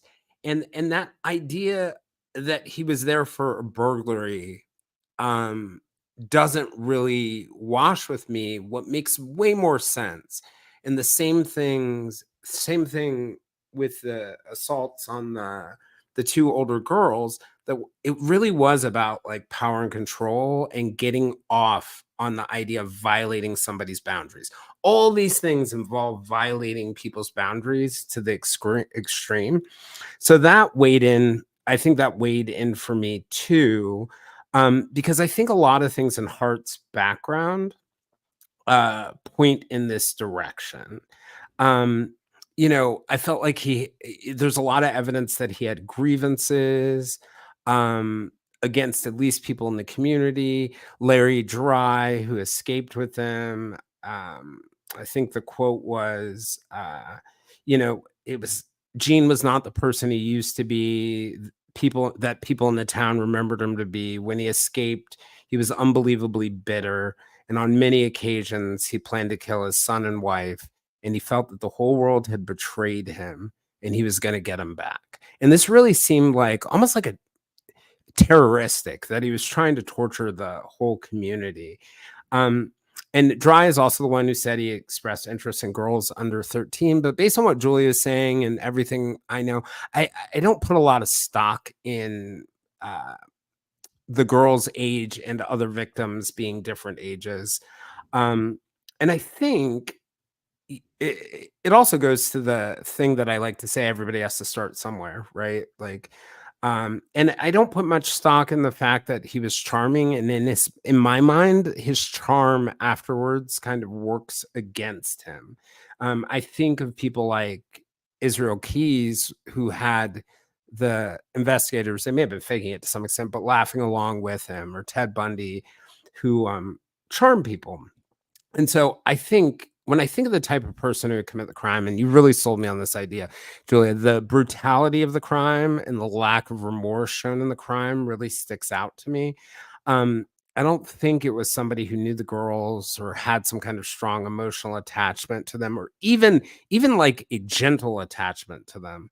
I don't buy the idea that there was a second person for all those reasons that you were discussing before. There's no real evidence that a second person is involved. In terms of the 10 issue, I don't know if you guys have ever really been in a lot of shock or been really surprised. If you ever go through a really shocking moment, go back and ask yourselves 10 minutes later, where was I? I don't even know where I was or what building I was in, much less what room I was in or what I could have stepped in. So I don't put much stock in the 10 issue itself, but I really think that this is somebody who has a strong desire for revenge, somebody who's really brutal, resentful, callous, willing to take risks, fearless. And, I see elements of that throughout Gene Hart's history up and through the trial, even, his defiance. And I sort of think of, like, in clinical, I always look at things through a clinical lens, but there's this type of psychopathy where you see features of anti social personality disorder as a prominent feature, but you also see sadistic and narcissistic elements in it. It's called malevolent antisocial personality. And often those people are super charming, but underneath have a lot of resentment. They're willing to take risks. They are fearless. They are guiltless. And they're also very charming when they're monitoring their own behaviors. So I really don't put much stock in how he presented afterwards. Because at the end of the day, being a successful serial killer, being a successful sadist really requires an ability to manipulate. So I don't know why that would turn off simply because somebody's been charged. Because whatever's driving somebody enough to kill 3 little girls is so powerful that being put on trial for it is not necessarily going to stop that drive.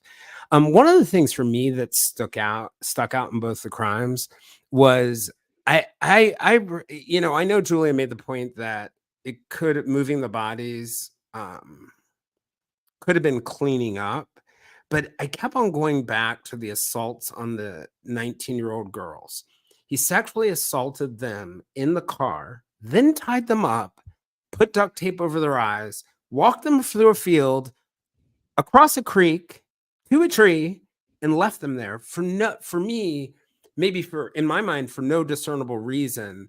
But it clicked in my head when you were talking about the idea of cleaning up and delaying the response.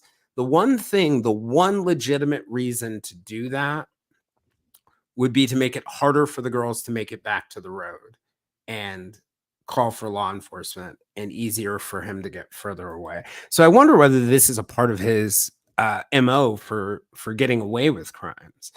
And that, he was caught for the previous sexual assault, and possibly either it escalated or he didn't want to be caught again.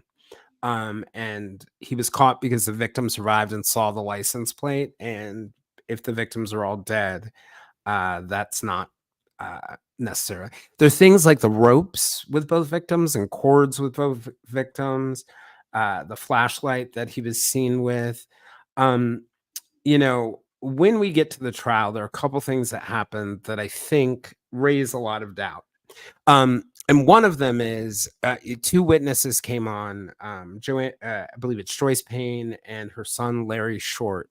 And they testified that a Kansas rapist named Bill Stevens had come to their house that day with red paint on, or no, with red stains on his shoes and scratches all over his body on the 13th. So the morning of the murders.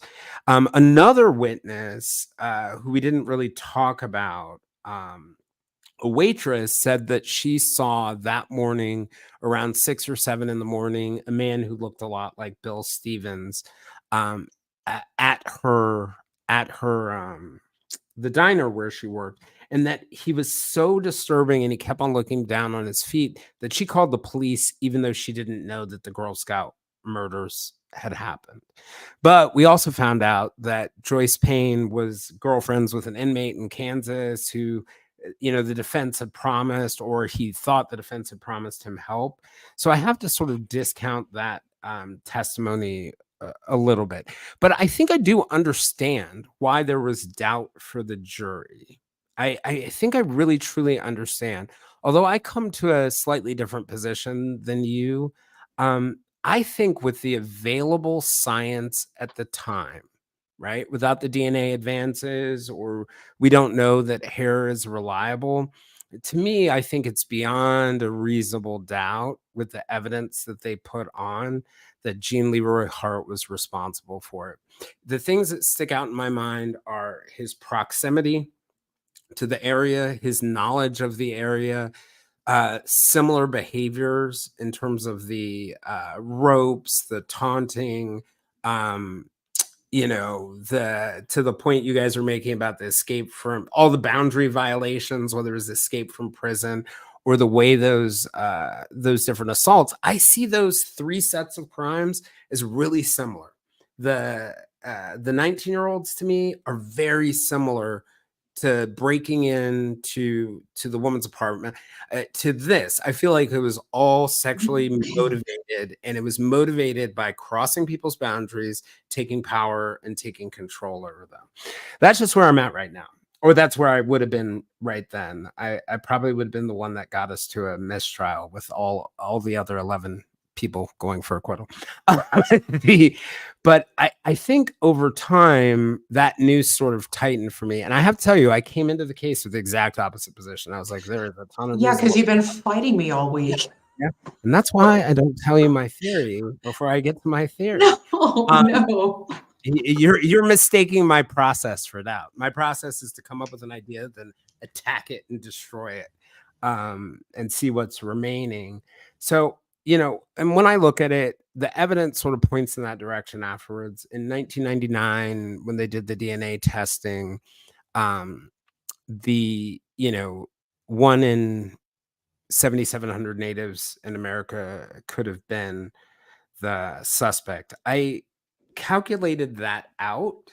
And if you assume there were 1.4 million natives at the time, 49% of the native population was men, that would be 89 potential suspects. How many of them lived next door? Right. So that's got to be a relatively small group of people. It's a shame that the 19 DNA testing was inconclusive.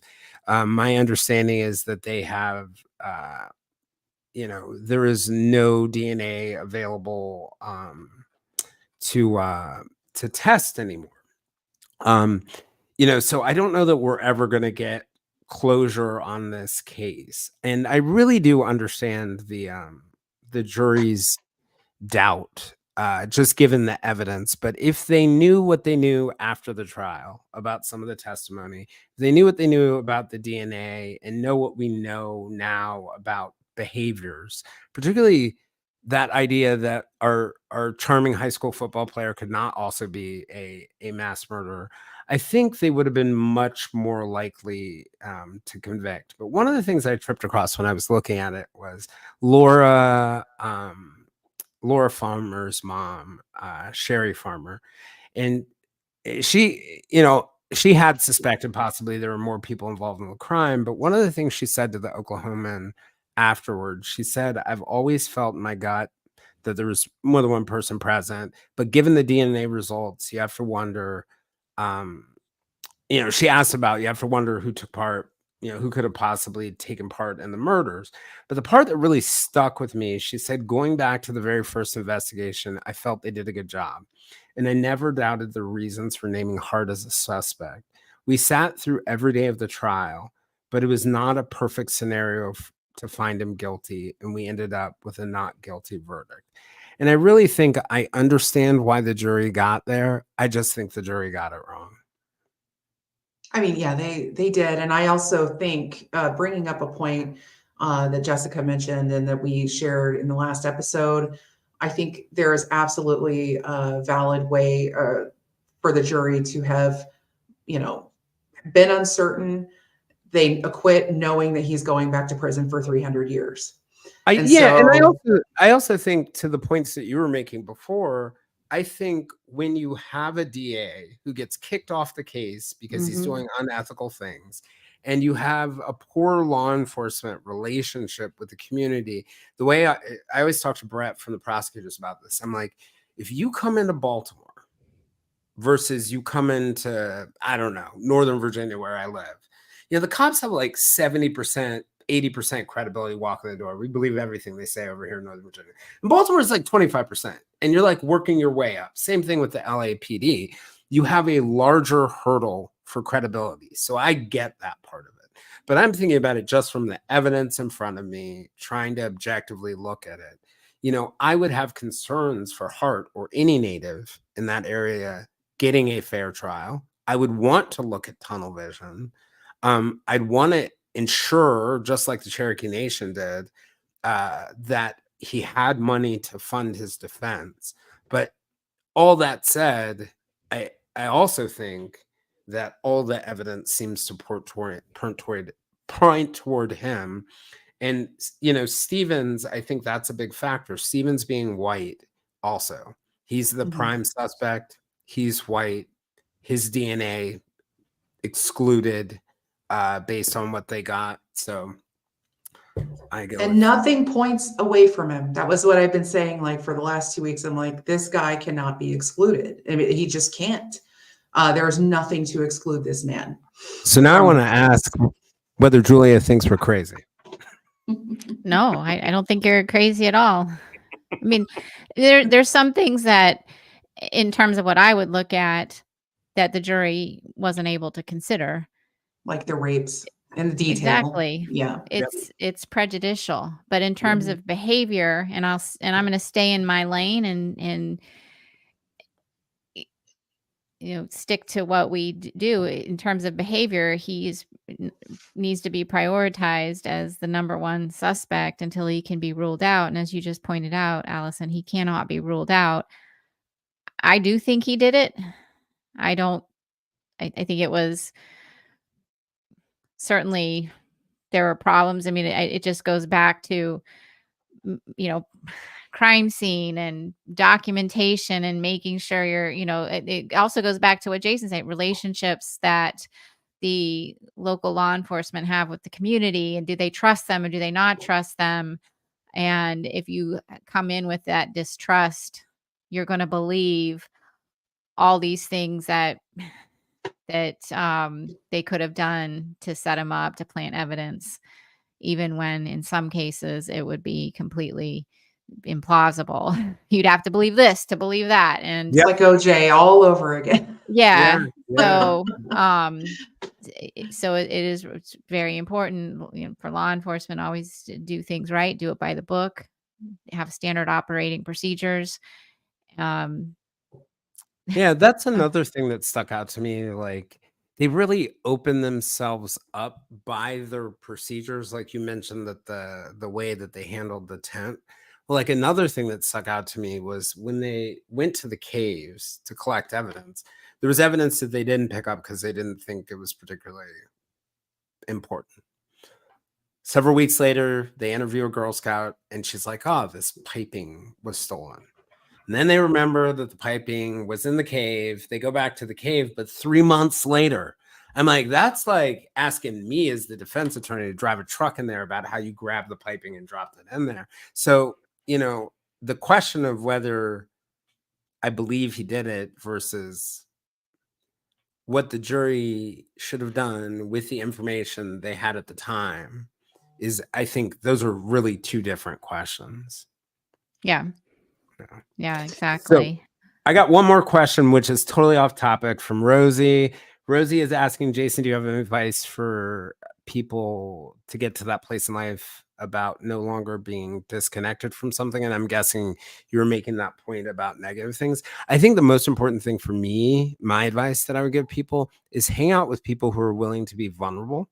And people who are willing to be vulnerable, whether they don't have to be vulnerable like me on a stage, they could just be vulnerable with you. I think being around vulnerability allows you to be more vulnerable. And once you're able to let yourself be vulnerable and sort of drop away those needs to be perfect and precise, you can bring your whole self to places. And it's unbelievably, I think it has this awesome effect of disarming other people. And you can probably see it in some of my interviews. It helps them talk about things they wouldn't normally talk about. So I hope I answered your question. I hope that was the right thing I interpreted. So anyway, Well, I guys, like the answer. That was a great answer. thank you. Yes. So we are going to go run now, but it's been a blast. We've got to go upload our recordings. Sorry for running so late, but Julia, this was so much fun. It was really- so Thank you much for fun having and me. so Yeah. illuminating. And I hope it helped a lot of people that maybe were really unsure about this case. Maybe they have. Maybe we've changed a couple minds or opened a few minds. Let's hope. Or maybe not. You know? Yeah. But it's, right, you certainly exactly, opened right. ours wider, and I appreciate that very much. And Thank you for having me. It's an interesting case. I love doing this kind of work. It's my passion. So I was really happy to come on and talk with you both about it. cool. And I'm going to throw my plug for the Consult podcast, which you can find wherever you get podcasts. And also you should check out the Consult Patreon, where you can get early episodes. And I have a feeling some new things are coming for you soon. Vintage Villains podcast. And Allison also has a podcast called Ding Dong Darkness Time. And then, of course, me, Silver Linings Handbook podcast. We also have a Patreon and a Facebook group like the unsubs called the Silver Linings Fireside Chat. We would love you all to be a part of our community and Yes. bring us your ideas and there's a Vintage Villains group too. If you oh yeah, if you're yeah, so there's a Vintage Villains soiree, and it's historical true crime, you know, anything prior to 1990. So feel free to suggest some cases there. I like to get all back in history and provide a lot of historical content. 1990 Well, I had to move it from 1980 because then I wouldn't be able to cover Pablo Escobar. And so I'm like, you know what? That's one of my favorite cases. Time to retire. If 1990 is history, I'm gone.